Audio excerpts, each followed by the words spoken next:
Во Македонија минатата година од 903 кривични пријави за насилство, 2/3 биле за насилство врз деца, истакна министерот за внатрешни работи Оливер Спасовски. Според него постојат повеќе причини за насилство врз децата. Проблемот на децата како жртви на насилство е рефлексија на многу социјални, економски, воспитни, образовни, културолошки, семејни и други чинители. Подчукнувањето на децата од страна на родителите, што е дел од нашето традиционално воспитување, не е грижа за нив, туку насилство што развива култура на насилство во општеството, истакна министерката за труд и социјална политика Мила Царовска.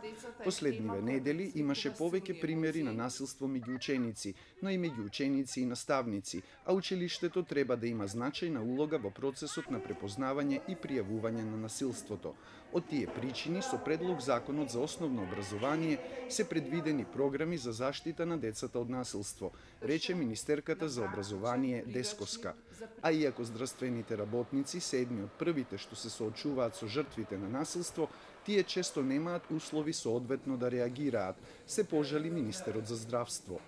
Многу често немаат капацитет да ги препознаат, ниту пак имаат поддршка од сериозни тимови, а на што сега во овој момент работиме, поддршка во смисла на тимови кои што ќе вклучуваат психолози.